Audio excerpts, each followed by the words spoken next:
Welcome to the Sparks of Light guest series. My name is Dr. Elisha Goldstein. I am the host of this series, and here we're talking about where the rubber meets the road around mental health and everyday life. And today we're talking with Alex Pang.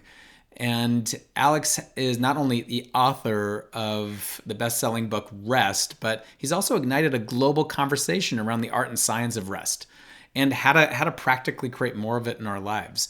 With so many of us being overthinkers or being taken down by negative thinking or self-critical thinking, Alex is helping us find a way to help reduce the inflammation of our nervous system and focus in ways that allow us to be more productive, healthier, and feel a greater sense of control in our everyday lives. Just a second about him. He has a rich background that intersects technology, history, and the future of work and life. He holds a PhD in history and the sociology of science from the University of Pennsylvania. He's been a visiting scholar at Stanford University, a senior consultant at Strategic Business Insights and the Insights for Our Future. He's always blending a history of psychology and neuroscience, particularly focusing on the hidden role of rest and leisure and even mind wandering in our creative lives. In this interview, we're going to be talking about how do we approach rest for people who are who we feel like we're thinking too much or are dealing with stress and anxiety in our daily lives, and what's the impact of technology on that, and how do we use it maybe for our benefit. How do we make rest a skill? What prompts can we create in our life that allow us to make our everyday activities more restful? And what about rest in the age of AI even? And what about the future of rest and how it's going to impact us individually and culturally in the months and years going forward? So all of that is in here. Stay tuned. He has a great message for us in the end, so make sure to stick with it till that time. My name is Dr. Elisha Goldstein. I look forward to being with you in there.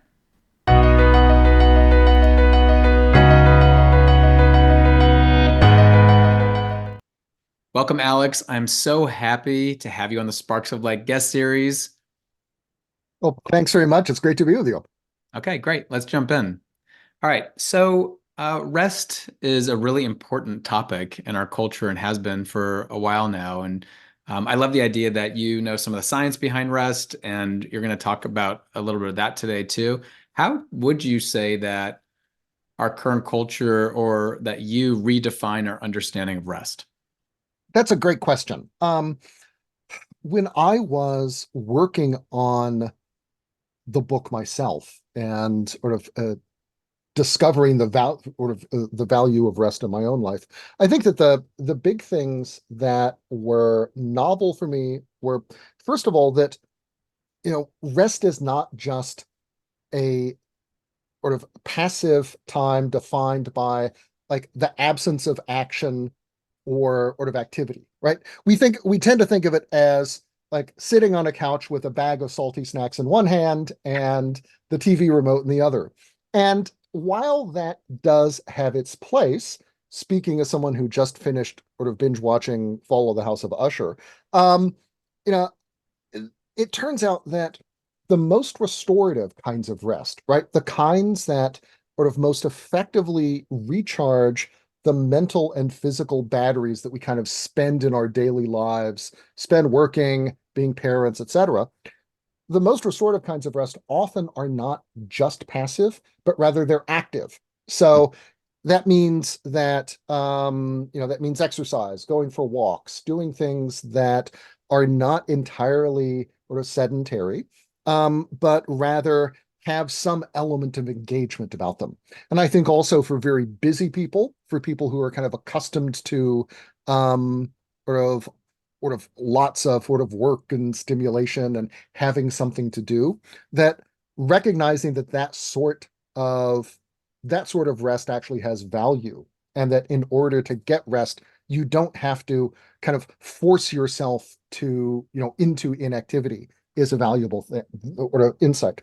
The second important thing I think also is that work and rest are sort of partners, right? That when you look at the lives of really creative people, people who did um, Nobel Prize level or science or were great composers or authors or artists, one of the notable things about their daily schedules is that they very often layered periods of intensive focused work of a couple hours with periods of sort of rest.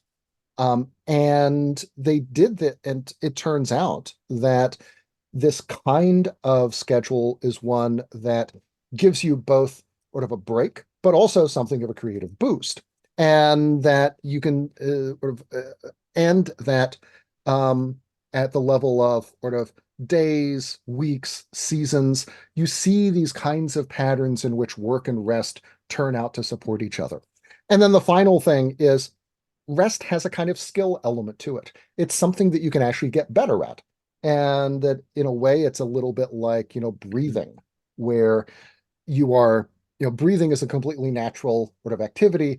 But if you're a singer, you learn how to use your breath to project your voice. Or if you're learning to meditate, you learn how to use your breath to help sort of still your body and quiet your mind.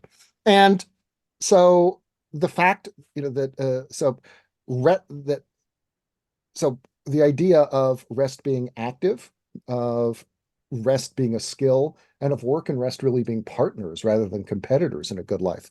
Those are the things I think that are sort of the the important things that we need to learn in order to take rest seriously and do it better. I was walking the other day, and I walk, all the time, and I was saying to myself, because I knew our interview was coming up too, and I was saying to myself, this is rest right now. This is resting. And it shifted my experience of it, because otherwise I was just kind of like doing what I normally do, just as a habit of mine, that kind of thing. What do you think about what's the power when it comes to rest of like naming? Because there's things maybe people are already doing, like you said, but Mhm. they might not be getting the value of rest because they're Right. not really naming it that. So there's something about our relationship to things we're doing. What comes up for Mhm. you when I say that?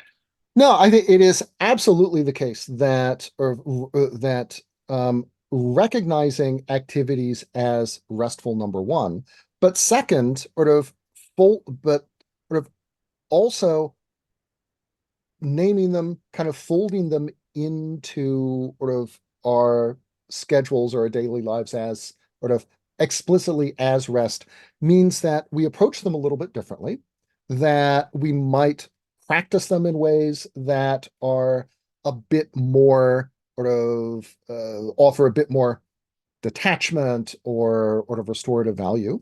And also that, it's a reminder that it is often very simple everyday things that can be quite restful. I think that, walking is the paradigmatic example of this, right? And that it is both a completely, so to speak, pedestrian activity, but, it is also one that if you pay attention to, you can invest with a degree of sort of meaning. You can use it in a way that that makes it more sort of mentally restorative, as well as being something that gives you all of the physical benefits that we now know rest provides. And so, I think that that looking at things that you already do, whether that is walking, it might be cooking, might be spending time with pets, and sort of thinking of those as sort of as restful, and maybe asking how you can make them just a little bit more so, can be a great way to get started on bringing more and better rest into your life.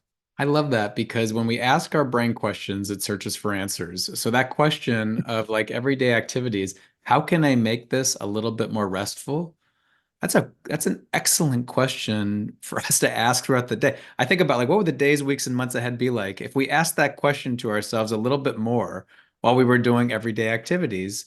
Our brain might come up with reasons. It's like we have our own built-in AI, and called natural intelligence, and so then we can ask it, and it can come up with ways of, this is how folding the laundry can be a little more restful, or washing the dishes, or it can be a little more restful while I'm at home after work or whatever that is, or even being at work, I guess Mhm. you can rest while being at work.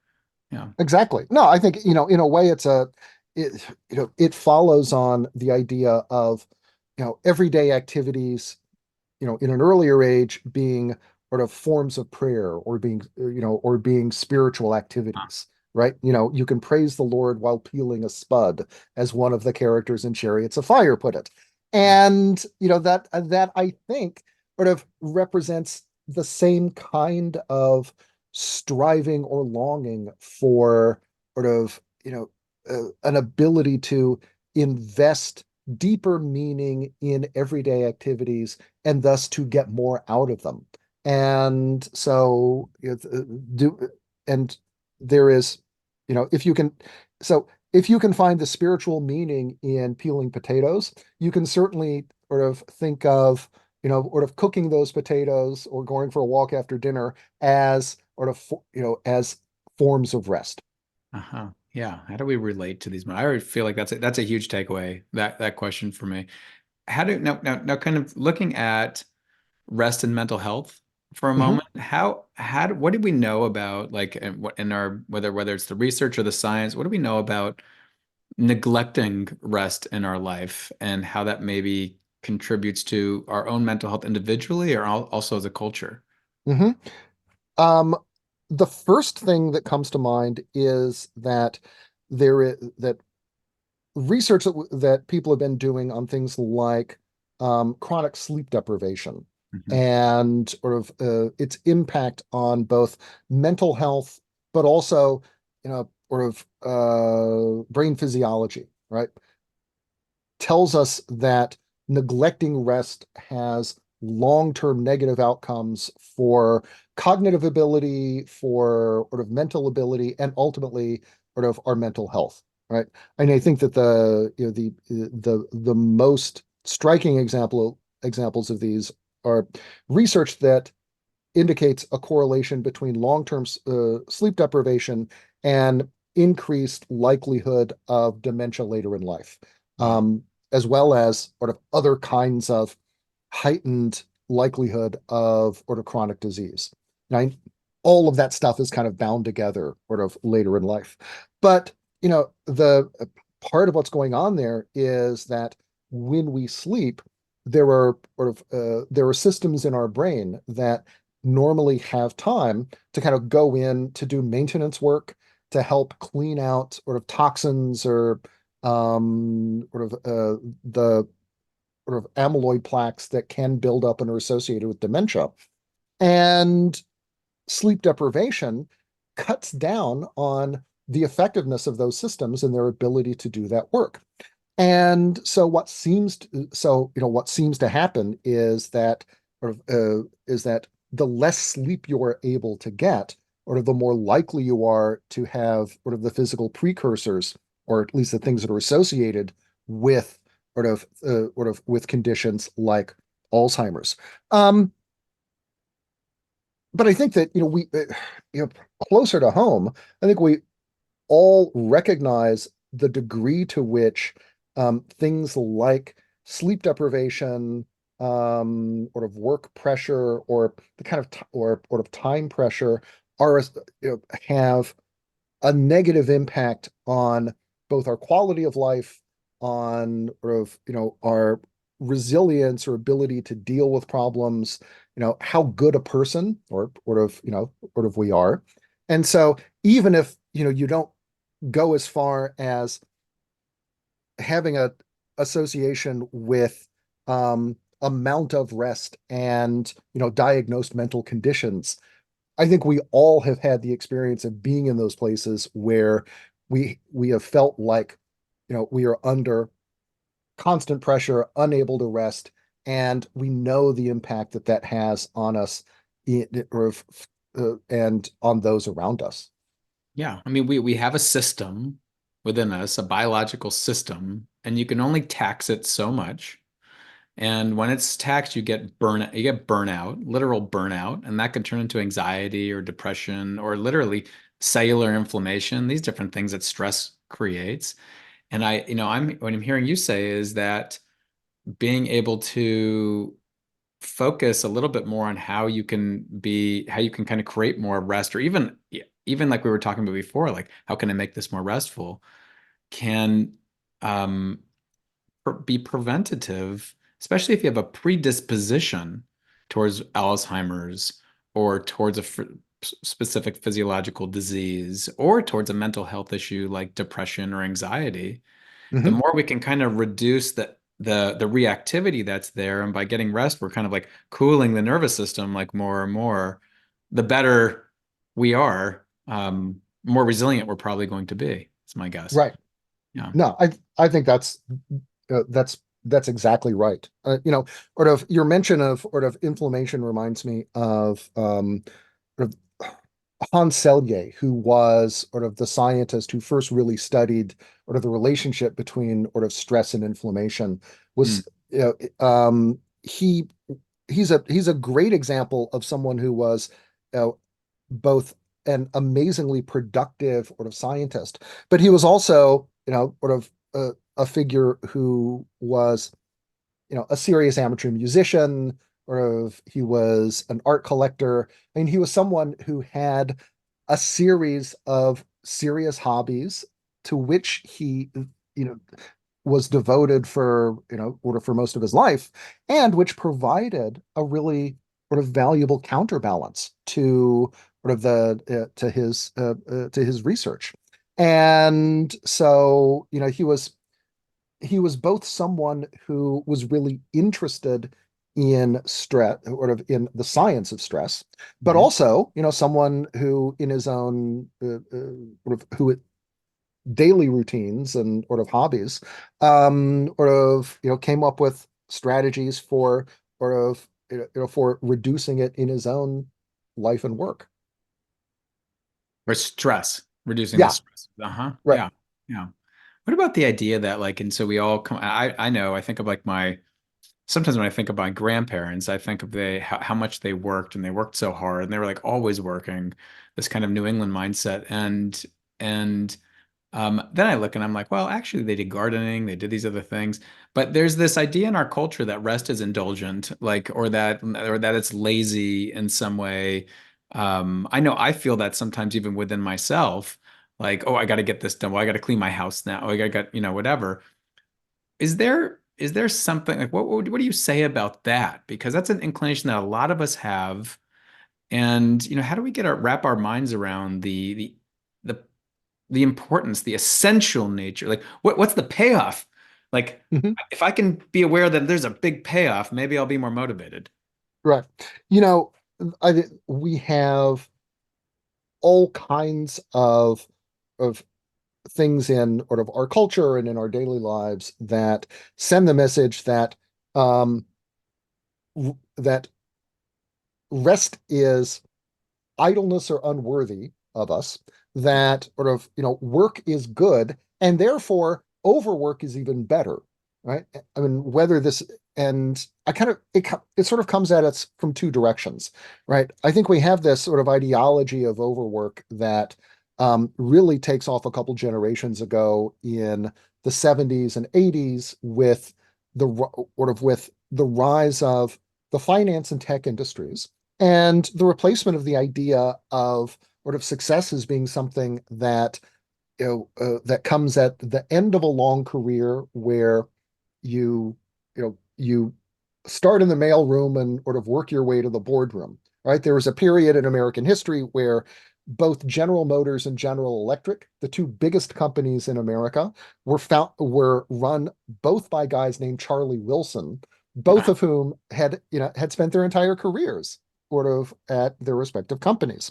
And what we start to see starting in the 80s or so is the replacement of this with a model of success as something that happens really quickly when you're young through the result of a combination of sort of genius or insight and enormously long hours, right? You're successful because, like, sort of today's tech titans or founders or hedge fund people, you sleep 4 hours a day, you get up incredibly early to beat the market, and you're constantly obsessed with your work.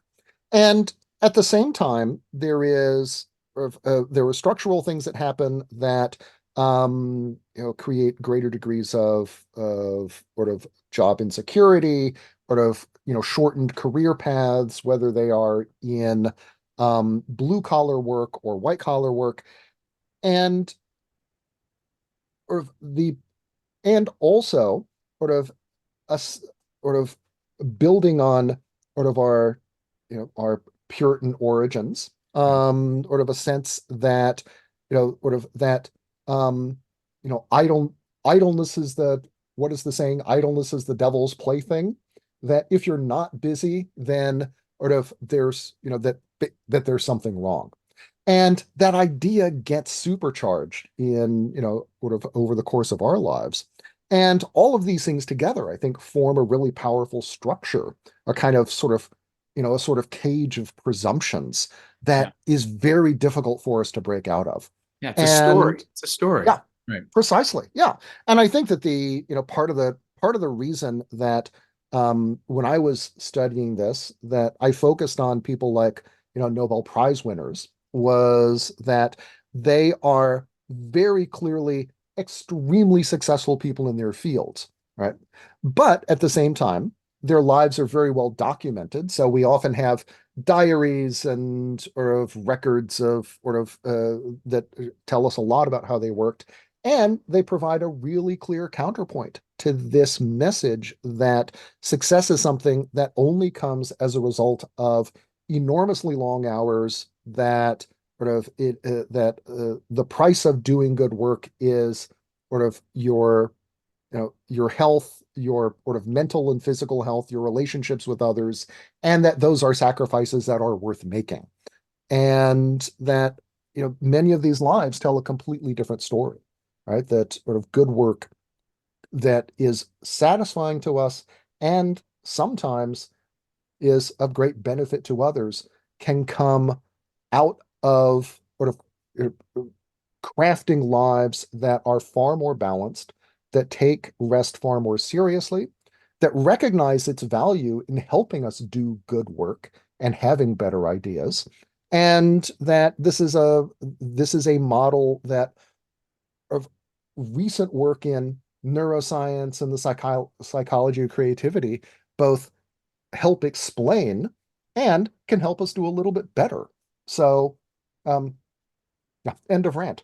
Yeah, I love it. Well, like, thank you for that. I mean, I think there's a lot of examples of a lot of successful people I know that you talk about that, really have done a really great job at implementing effective strategies for what might be called work-life balance. Sometimes people call it work-life integration because you can rest at work too, right? So, in that way. So, what do you feel like are from what you've learned from your research and also from some of these people, what are some of the effective strategies that we can glean to Mhm. support more of this work-life balance? Because life is only getting, to me, faster and faster, and I don't know if AI is helping or hindering that, but and we can talk about that in a minute too. But like, what are some effective strategies that people can begin to like know about and implement to support Yeah. them?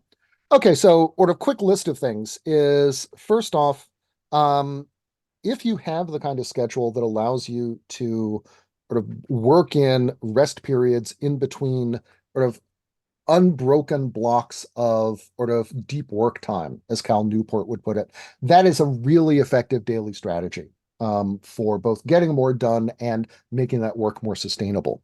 That's important because during those rest periods, often what your mind will do is, as even if you are sort of doing something else, uh, will continue working on unsolved sort of problems kind of in the back of your mind. Sort of your creative unconscious likes to try and deal with with problems you haven't been able to sort of solve through conscious effort.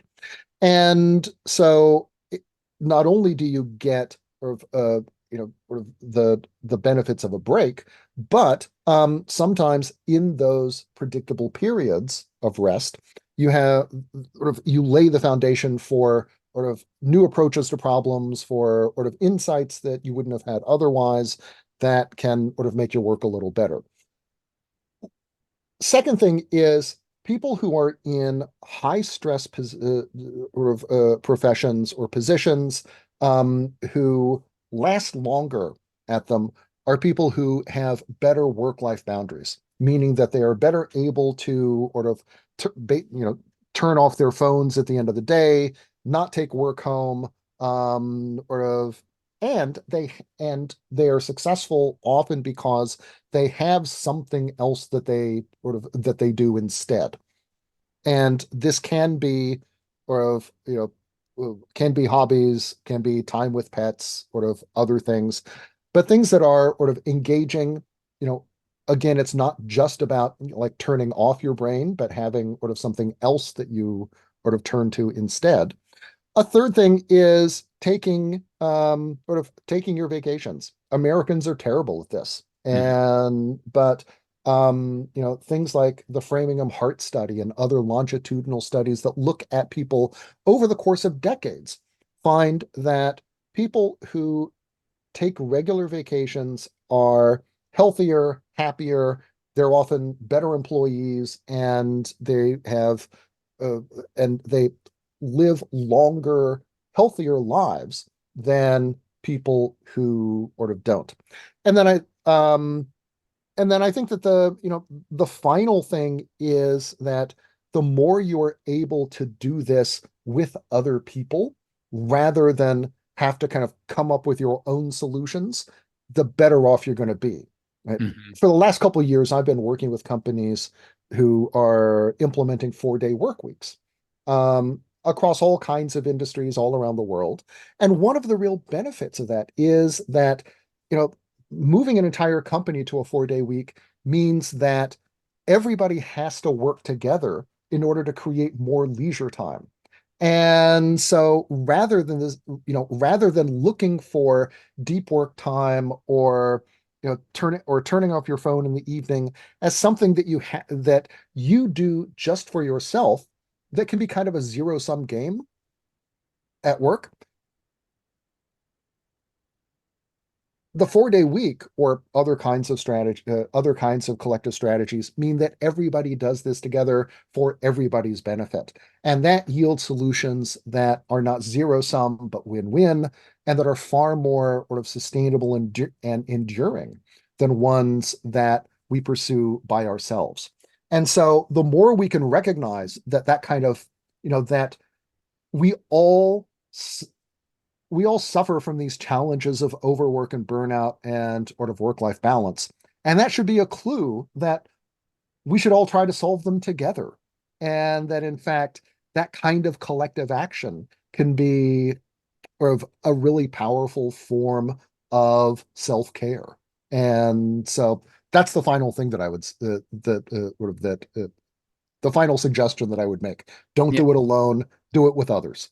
I love that, the power of community to support each other as a collective benefit. And Exactly. I kind of wonder about that a little bit because I'm like, okay, so the 4-day work week, 5-day people, what companies, I feel like the companies really have to be behind it because the companies say, well, you're going to do a 4-day work week, but we kind of want you to be available if we have questions on Friday and, or whatever. Like, just make sure you have this on you just in case we have something that comes up, type of thing, or in the evening time, or because there's so many people that are like, they're done, they go home, but the companies have some kind of hidden expectation to still respond to things if we need you, here and there. So it Mhm. doesn't feel like it's totally the boundaries aren't totally solid, in Yes. that way. We got to imagine that that can be kind of challenging. Absolutely. And this is sort of, I think one of the great challenges that companies and managers sort of have these days, which is sort of that, you know, I think when we first got smartphones, it was kind of cool that, we could carry our offices around in our pockets. Yeah, And right. It was we so had cool. this, and we had this vision that we would be able to break work up into discrete chunks that we could sort of do at our choosing, right? So leave early, pick up the kids, do some other stuff, and then go back to work in the evening. In reality, what has happened with these things is that mobile devices and the internet have crushed work up into a fine powder that's now just blown across our entire day, which is why we are doing things like trying to, have Zoom calls, or at the playground or when our kids are in Right. swim class. And so, rather than being used in ways that let us reorganize work, they have obliterated the boundary between work and life in ways that sort of prioritize or give urgency to sort of work. Yeah. And so, what this requires in response is sort of conscious effort and conscious policies that give people permission to sort of turn their phones off sort of in the evenings, to sort of not respond sort of to email, and often to set up formal systems where if there is, of course, if there's an emergency, you're going to pick up, but within organizations, having, one person on call who deals with the non-urgent stuff on Fridays, or having a practice where you set a timer and you go into your inbox for 15 minutes. Yeah. And, at the end of that, you do as much as you can, sort of take a little of the stress of what's in there, sort of off. And at the end of the 15 minutes, you close your laptop so that that quick check doesn't turn into, sort of 2 hours. But it's a great example of how, how we have to now, I think, be a lot more intentional about building these boundaries and learning to sort of reuse devices that have been sort of created to, soak up as much of our time and attention as possible, either for employers or advertisers or, or others, to recognize all of those, the ways in which these devices try and capture our attention and capture our time, and to develop strategies to fight back and to reclaim that, both, for ourselves and or to collectively. Yeah, I mean that's what the sense I get from even from the company culture or from our society is that it's on us to develop these strategies because they're really not in a major way saying, okay, well, for the health of our culture and society, we need to put some guardrails and remind people of the importance of it, even implement a turn off your thing at this time type of thing, a recommendation for our culture. Like that doesn't really Mhm. happen. Or if it is spoken, it's spoken in corners and not at a level that the masses are taking in. So it's upon us. So speaking about technology, by the way, is there a way that we can use tech that that can support our um our top of mind or even around these skills and strategies for rest? Is there a Mhm. way that there's a positive side for it there? Yeah, I think, yeah, again, we need to be thoughtful about it, or if we need to recognize the ways in which, every time we go into our email inbox or onto social media, you are essentially in a knife fight in a phone booth with 100 Stanford behavioral economics PhDs who are trying 1,001 different things to get you to just click on one more cute video or spend 10 more seconds watching this advertisement. It's a great way of Right? putting it, by the way. I really like that. Thank you. But the reality is that these are environments that are as exquisitely crafted to sort of capture our time as like the Palace of Versailles was to communicate, or was designed to communicate power and splendor and sort of the eternal greatness of the monarchy. And but I think the good news is that there are tools that you can use that do things like let you set up sort of schedules so that you are sort of offline at particular times of day, that when you're working you can set up sort of white lists of things that sort of you may need to visit in the course of your work, and then list and that, block everything else out. Or something very simple like, um, I have something I think of as the zombie apocalypse test with my phone, which is during the zombie apocalypse, who do I need to call, right? Or who needs to reach me? And those people, which basically are immediate family and one or two other people, have one ringtone, which is the opening bars of Derek and the Dominoes' Layla, because that amazing Duane Allman riff, and it was not Clapton who played that, it was Duane Allman. Um, I'm going to hear that no matter what. And whereas everybody else gets a few bars of Yo-Yo Ma playing one of Johann Sebastian Bach's sort of solo cello sort of concertos, which are really easy to ignore if I'm like deeply focused on something else. And even doing something like that gets you thinking about under what conditions do you want to give this device or the permission to distract you? Or, under what condition, who is it who has the right to interrupt you Hmm. and who does not? And sort of encourages you to think about, okay, how can I change this device and its settings to reflect that, right? To give it some intentionality to help it make better decisions about whether, sort of to nudge me or not.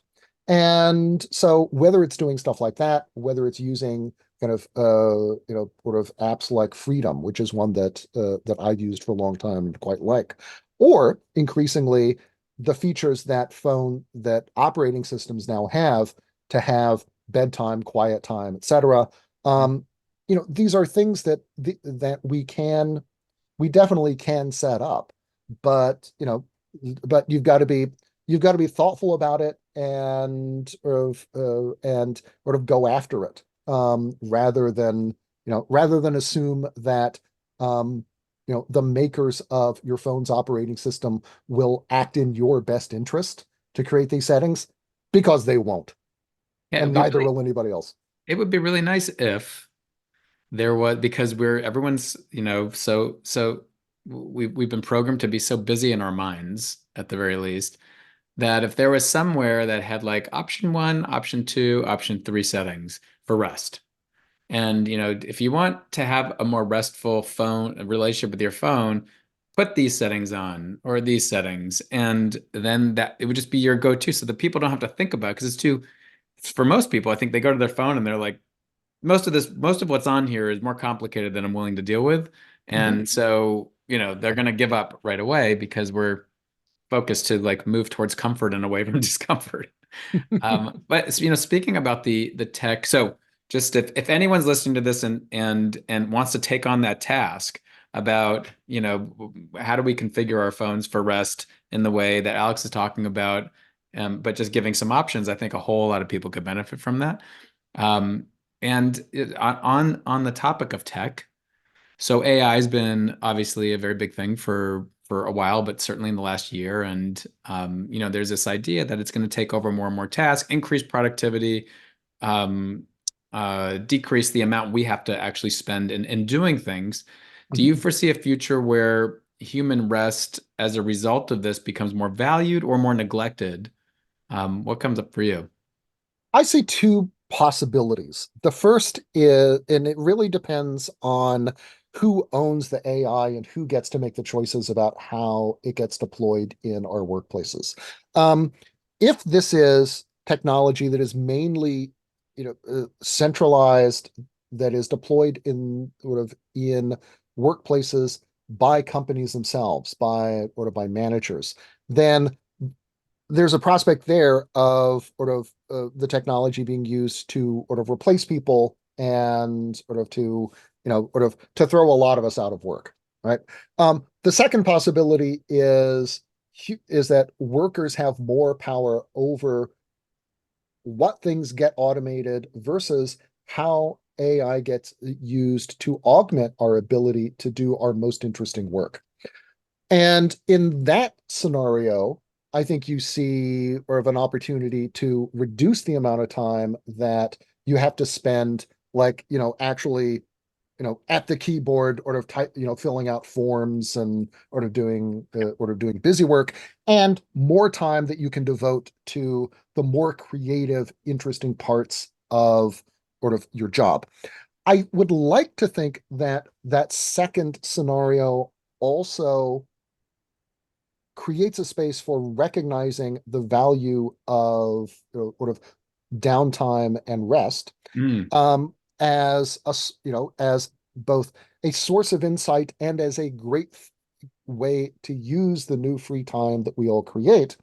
I think that is something that we can make, but which we or of we shouldn't take for granted that others will create it for us.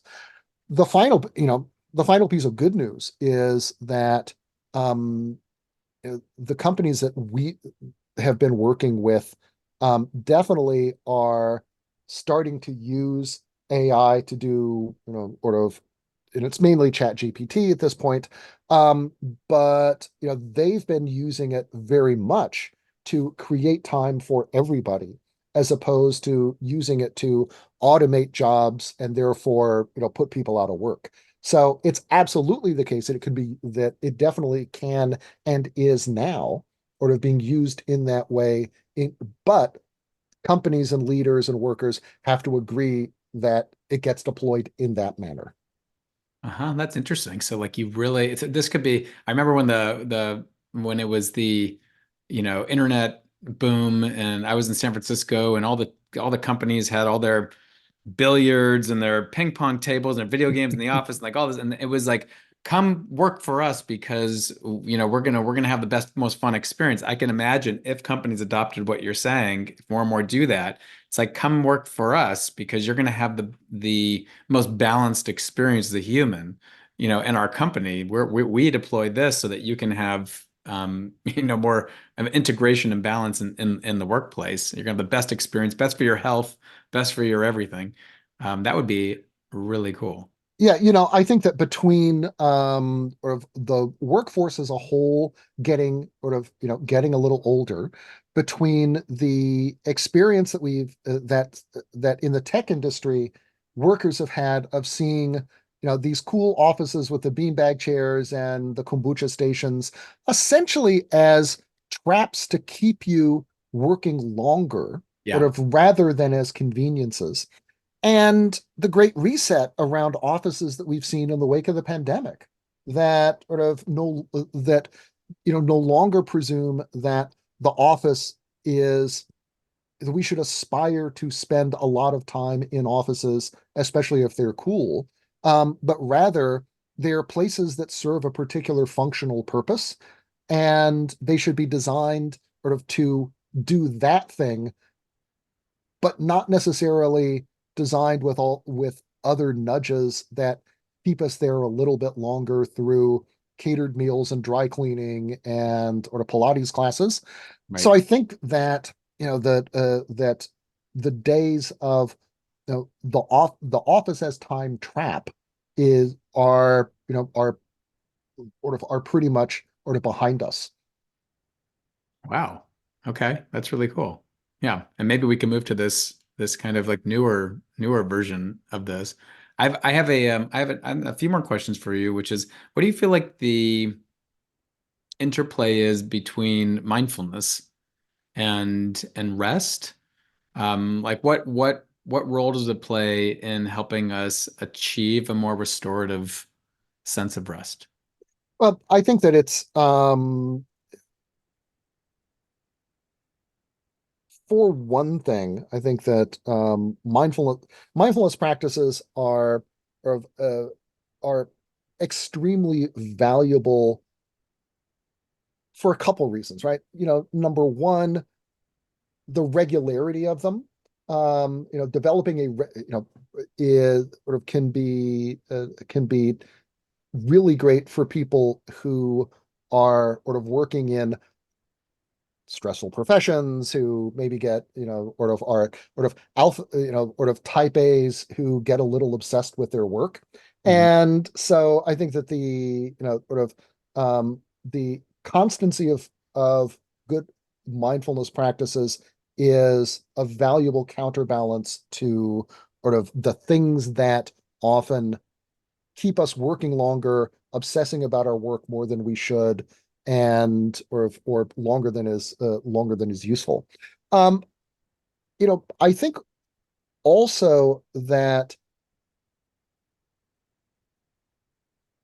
the benefits of sort of mindfulness, sort of aside, that there is, also a lot to be said if you are sort of someone who spends a lot of time thinking about stuff, sort of the, the discipline of having of sort of of meditating, of of observing your own state of mind, of relating to your senses and your body in this different way can be an incredibly valuable thing.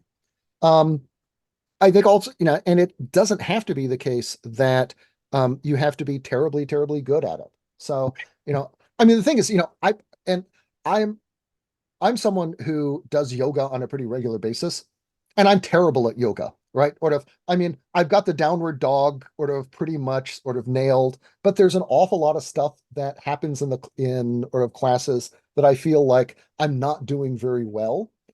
Nonetheless, I think that there is great value in doing it for me because it offers an opportunity for observing how I'm balancing, right? How I'm using my limbs, activating different parts of my body that I don't get at any other time. And it's an opportunity to focus in on this in a way that no matter how clunky my poses are, um, turns out to be a really great thing. And I think that, that so long as we are not perfectionists about it or think that we have to do it really well in order to get benefit from it, we can get a lot of benefit from those kinds of practices.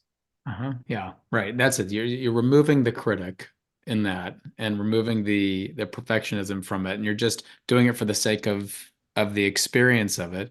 And something about that, when you do that and you turn the volume down on the part of your on the default mode or the narrative network in the brain, all of a sudden your body starts maybe coming into more of a state of rest, Yes, potentially. What definitely.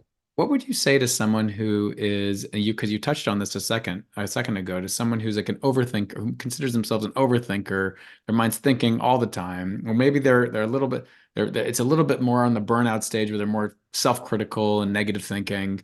What's the what how can we use rest in some way, or what's the integration of that to support a person who is struggling with that? Right. So, first off, that this is this is a challenge that a lot of people reach at certain parts of their lives and careers, right? I think sort of, many of us go through, let's say, our 20s and 30s, um, just physically able to sort of, to work sort of pretty long hours, not necessarily very efficiently, but, sort of well enough so that we feel like we can get away with it.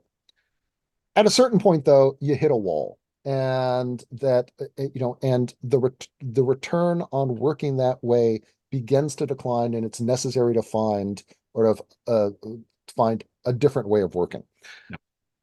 The good news is that you probably have a body of experience that you can now draw on so that, sort of, if you think of it this way, if the challenge in the first phase of your career was sort of to learn a lot of stuff by working a lot of hours, the the great challenge in the next phase is to apply that so that you can continue to do great work in a more sustainable way.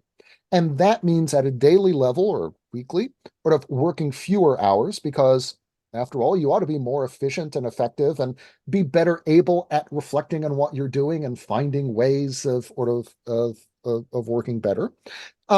It's also, I think, the case though that the that lots of really serious thinkers only discover the value of rest after they've burned out or they faced a health crisis or something, right?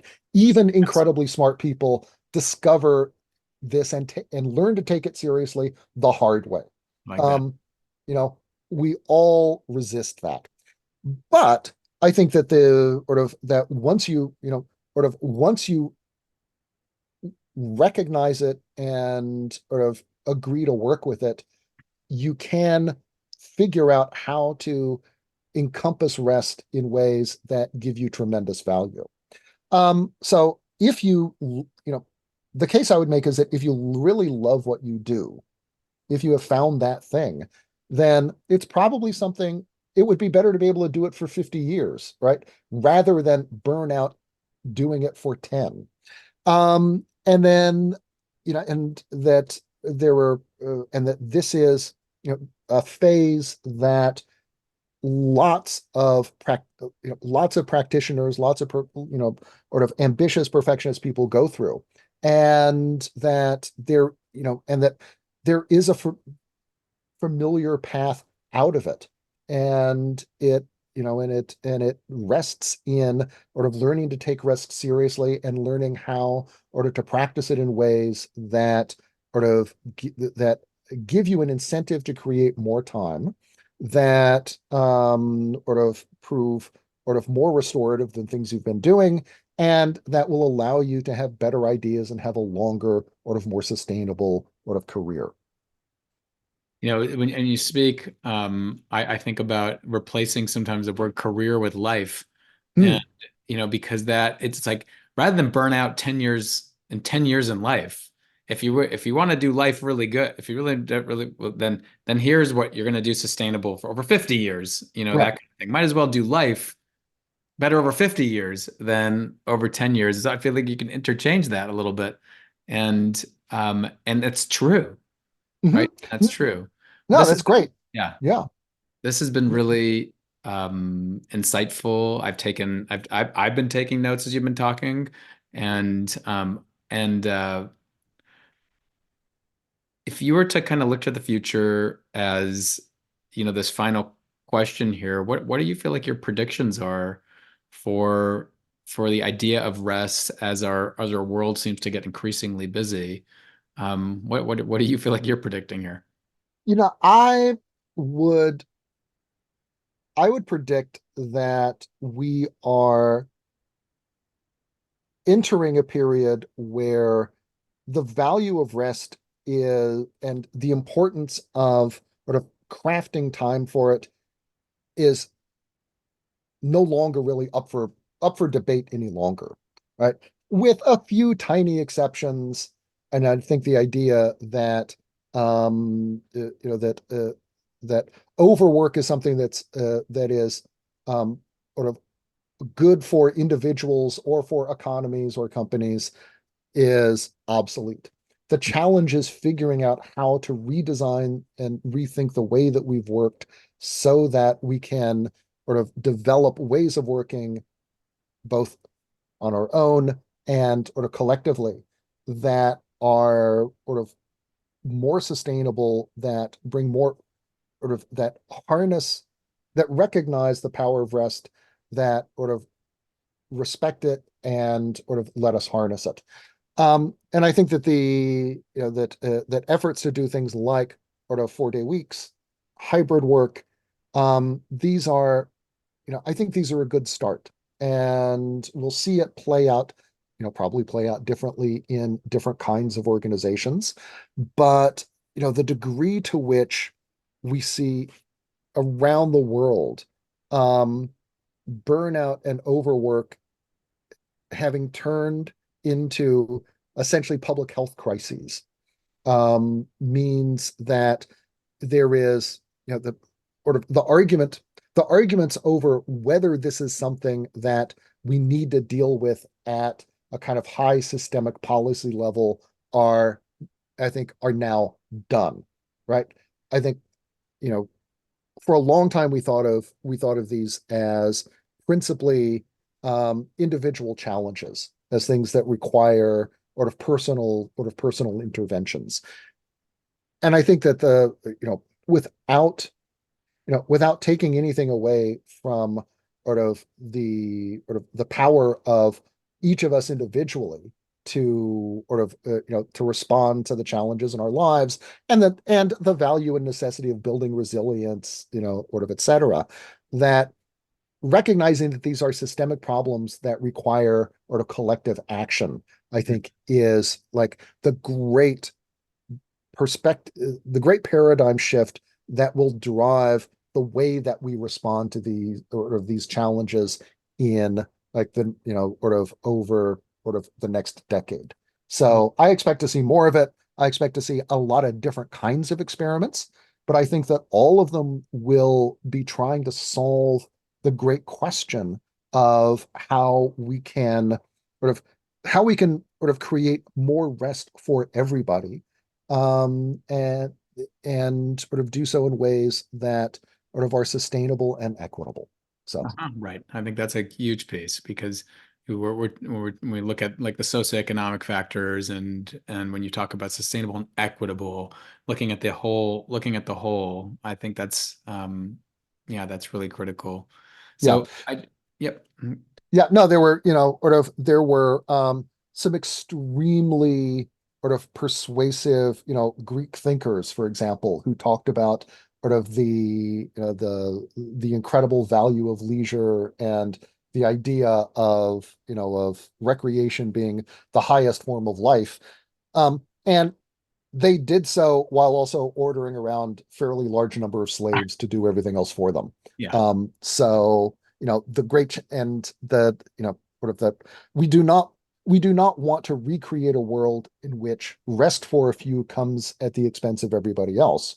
But Right. the good news is that I think that, particularly with the tools that we have now, that we have an opportunity to kind of democratize rest and to make it something that actually everybody can access and sort of everybody can sort of enjoy, not just have it be something that is available to a small segment of, sort of a leisure class, but sort of unavailable to everybody else.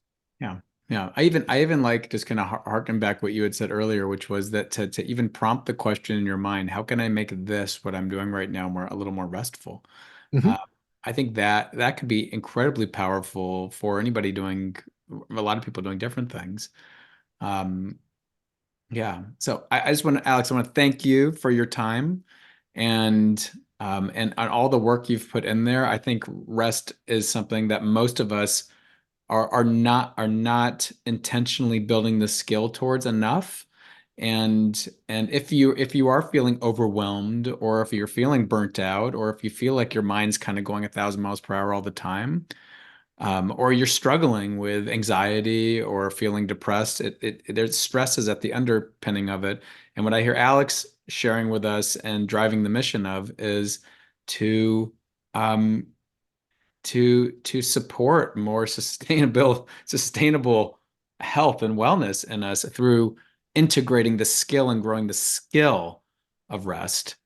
And so just any final words you have, Alex, that you want to share with us that on our way to the end. Honestly, I think you did a great job of summing it up. So, take rest seriously, think of it as active, think of it as a skill, and recognize that in a good life, work and rest are not competitors, but rather they are partners, and sort of proceed from there.